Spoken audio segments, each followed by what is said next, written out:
వల్లభనేని వంశీ ఈరోజు ఉదయం హైదరాబాద్లో అరెస్ట్ చేశారు. అతను మాజీ శాసనసభ్యుడు గన్నవరం కాన్స్టిట్యుయెన్సీకి. గన్నవరం ప్రాంత నరకాసురుడు అంతం జరిగింది.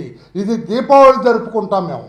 ఆ రోజున నరకాసురుడి వధ జరిగితే ప్రపంచవ్యాప్తంగా దేశవ్యాప్తంగా ఎలా దీపావళి జరుపుకుంటారో ఈ రోజున ఈ గన్నవరం నరకాసురుని అరెస్ట్ చేస్తే ఇదొక నరకాసుర వధ అని గన్నవరం ప్రాంత ప్రజలందరూ కూడా సంతోషపడుతున్నారు. మార్నింగ్ నుంచి ఏ టీవీలు చూసినా కూడా జేజేలు పలుకుతున్నారు.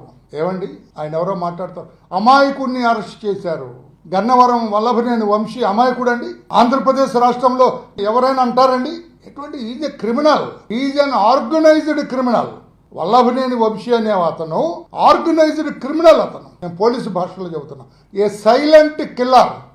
అతను ప్లాన్ వేస్తే మూడో కంటికి కూడా తెలియదు అంటాడు. ఏదైనా భూ కబ్జా చేయాలన్నా, ఎవరన్నా ఒకరిని లేపాలన్నా, ఒకరి మీద అత్యాచారం చేయాలన్నా, అఘాయిత్యం చేయాలన్నా మూడో కంటికి తెలియదు అంటారు. అంతటి నేర నిష్ణాతుడు అతను. నేరం చేయటంలో నిష్ణాతుడు అతను.